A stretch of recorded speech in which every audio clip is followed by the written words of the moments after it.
Zenba denbora. Bueno, azken.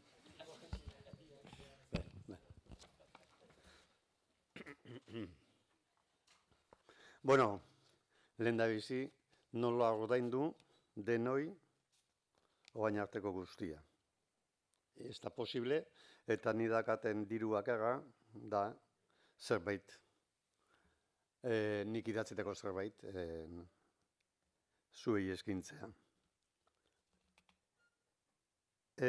A ber, kultura komunitate baten memoria da.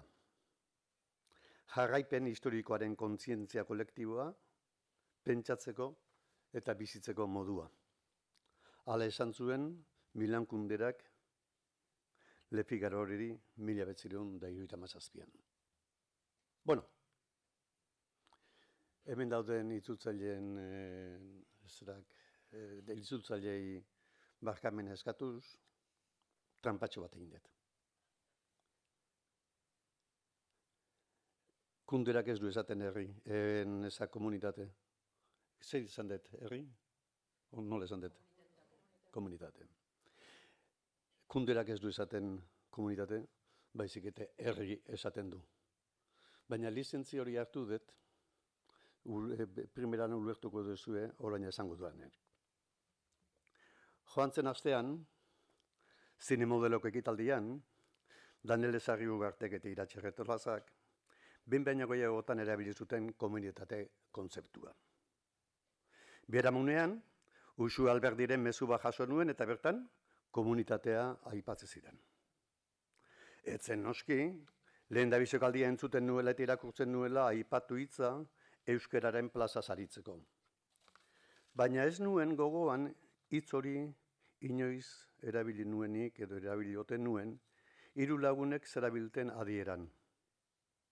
Berez, ez daki zehazki, zeintzen berek eman aizioten adiera, baina importantena da, oso hurbil sentitu nintzela hiruek esaten zutenetik. Hitzak zer pentsatu eman zidan. Disko gogorrean begiratu nuen. Zirkustantzia askotan erabilia dut hitza, baina testu bakarra aipatuko dizuet. Xabier Leteren prosari buruzko obran ageri den nire zerbitzuko lanean izeneko saioa. 4 aldiz aipatzen dut komunitatea. Lete, abertzaletasunaz ari delarik eta haren diskursaren aritik, nik parafrasia moduko bat egiten dut aipatu testuan. Honela dio. Leteren ustez, abertzaletasuna ezeren aurretik eta gainetik komunitate bat da. Historia, kultura eta hizkuntza konpartituen inguruan egituratutako etxe komun bat. Esango nuke, komunitate hitza bete-betean dagokigula euskara bizi dugunoi. Euskaraz bizi garenoi. Eta oso argigarria gertatzen dela komunitatea erabiltzea. Hitz hori eta justu hori euskararen territorio, historia, kutxa eta ispilu kulturalari deitzeko. Uste dut komunitate zentzuak identitatearen marka ematen diola gure lan sortzaileari, sortzaile hitzaren zentzurik zabalenean. Eta nola ez, gure literaturaren marko artistiko eta sozialari. Literaturaren alde sortzaileari dagokionez, idazle, itzultzaile eta irakurtzaileak sartzen dira bereziki marko artistiko honetan kritiko, editore literario eta ilustratzaileak inundikan ere ahaztu gabe.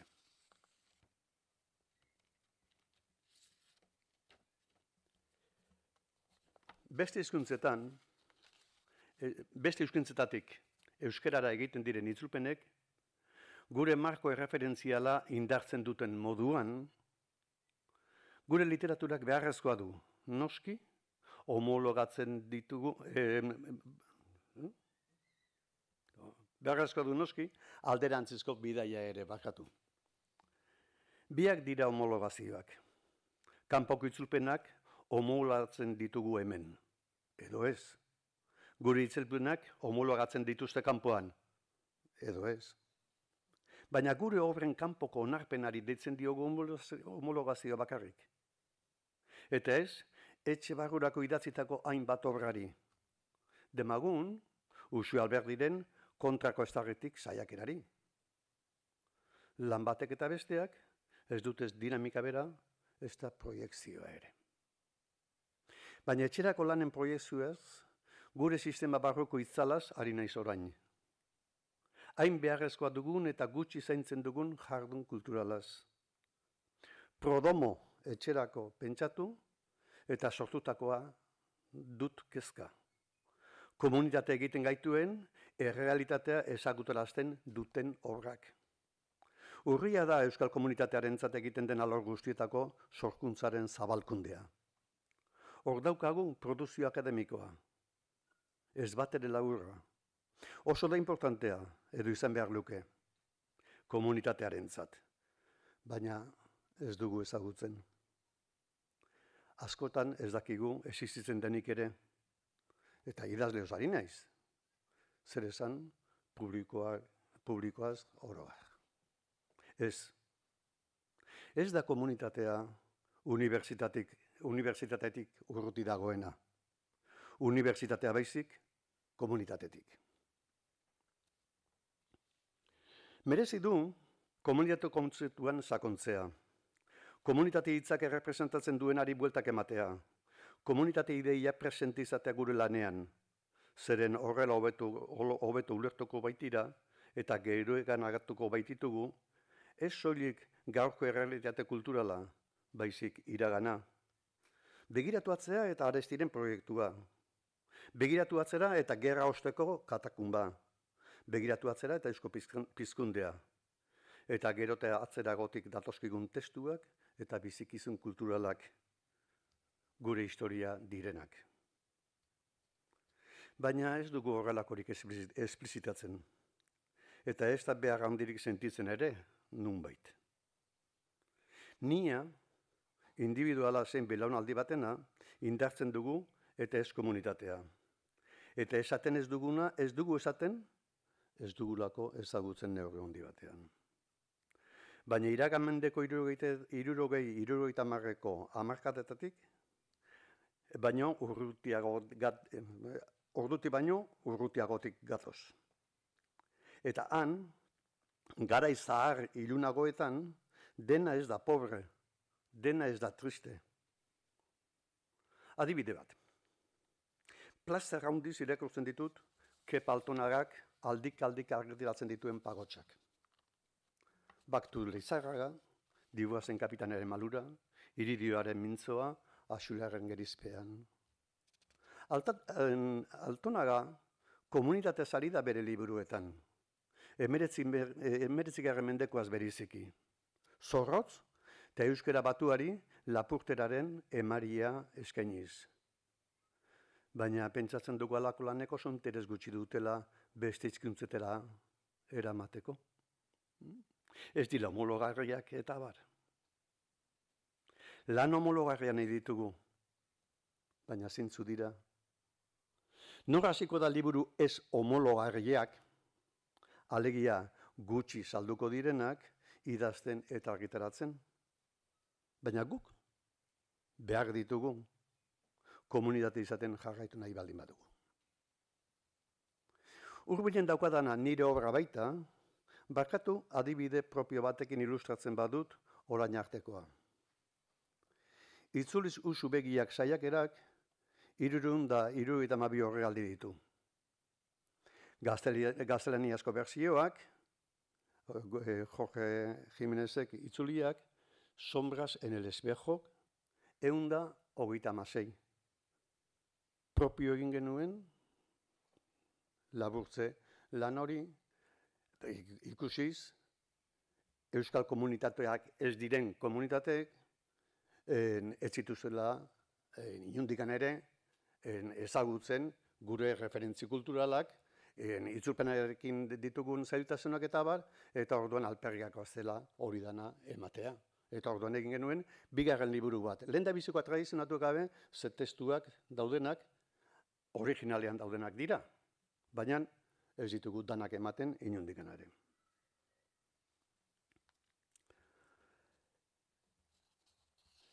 Hori dana, zuzen jaso zuen, ni izaten ari naizena, Naizeko Nagore Belastegi kazetariak ez dut ezagutzen. Liburu originalaren parte handienean, dio Nagorek, el autor escribía desde su óptica de creador en euskera y se dirigía a la comunidad literaria que lee y escribe en esa lengua. Liburu hori, alegia, itzuli zuzu begiak idatzi nuenean. Se dirigía a la comunidad literaria que lee y escribe en esa lengua. Ondorio kulturalak txarrak zein onak dituen jarduna da gurea noski, baina zertarako jardun. Ondorioak ez dira soilik eskribitzen ditugun obretan emandakoagatik. Baita han hemen esaten eta proiektatzen dugun irudiarengatik ere. Labur bezain gorden. Askotan ematen du ez dugula iragan kulturalik. Ez dugula zer eskerturik. Dena gurekin jaio baliz bezala da. Nire belaunaldia ere, nitartean, asko mintzatu da gure astapenetako nekez. Puztu dugun irudiaren arabera, ia Sisifo gera.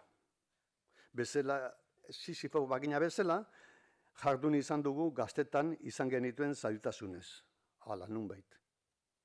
Dena egin gabe zegoela eta tapatxuguloak omen ginen, hori nire espresioa da, eta sartzen naiz autokritika horretan, eta tapatxuguloak omen ginen, ikastolak atera behar izan genituen aurrera, argitaletxeak, kantagintza, prentza, unibertsitatea, antzerkia, Xaberletek bataiatutako zerbitzuko lanaren morroi sakrifikatu batzuk ginen nunbait. Kexuka, ure eta ure egin behar izan genuelako, eta ikasi genuen guztia, orain dela gutxi batek esaten zidan bezala, ni baino desientez gazteago batek esaten zidan bezala, eta zenuzkaten oportunitate guzti horiek?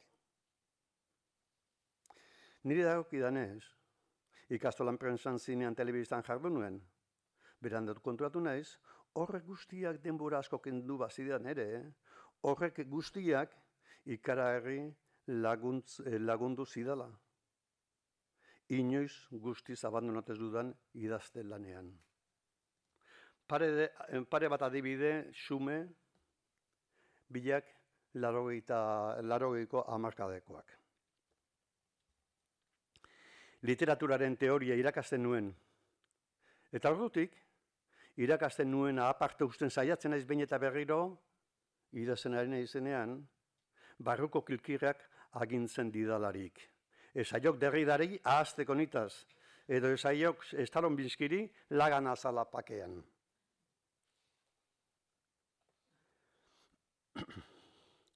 Hamarkada horretan, izan nintzen editore ere, eta izan baditu bere abantailak hartan jardun izanak, baita garaiz utzi izanak ere.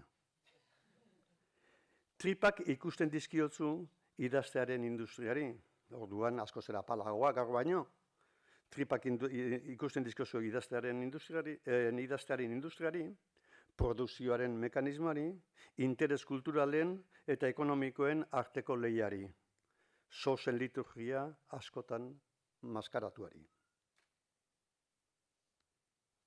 Eta, zenbat dira, bat bi, hiru lau nota labur bukatzeko. Memoria, eta uste importantea dela esatea, ez da soilik atzean daukaguna. Baizik bada memoria horretan etorkizunerako proiektatzen duguna ere. Eta proiektatzen dugun bagaje importante horretan, zerikusi handia du literaturak. Zer idatzi dugun, zer isildu dugun, zer ekarri dugun beste komunitateetako esperientzietatik. Eta gure benaldiak zer proiektatzen duen iraganaz dugun genuen ikuspegitik. Memoria ez da soilik dakiguna edo gogoratzen duguna. Bada ez dakiguna osatzen joateko gonbidapena ere. Lehendabiziko notatxoa zen hori. Bigarrena. Komunitateari erantzun niaren konpromiso partikularretik, komunitateko hizkuntzaren ezaugarrietatik, hizkera gero eta gehiago edertzeko eta indartzeko ahaleginetik, hitzen eta perpausen estetikatik, erritmotik, musikaltasunetik. Hemendik kanpo, merkaturik ez balego bezala idatzi. Naiz eta gero, progreso izango duen edo ez gure lanak. Hemendik kanpo merkaturik ez balego bezala idatzi. Nork bere komunitatea duelarik imaginazioko irakurle. Komunitatearentzat eta komunitatearekin pentsatuz begiratutako estetika propioa osatzen joan, aldi berean, etxekoa eta unibertsala izango dena. Hirugarren nota, labur-laburra, paper zahar ia borratuetan, komunitateko hizkuntzaren beraren bidezidor etengabe berrituetan eta nire memorian maixeatzea gustatzen zait. Lemot Justeren bila.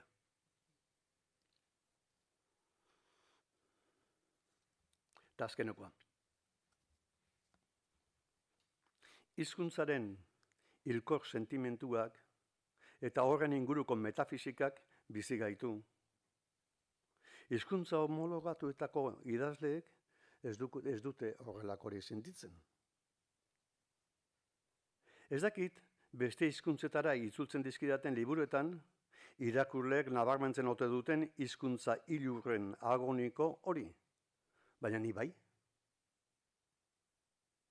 Sentimentu horren eskutik idatzi dudan gehien gehiena. Mila esker.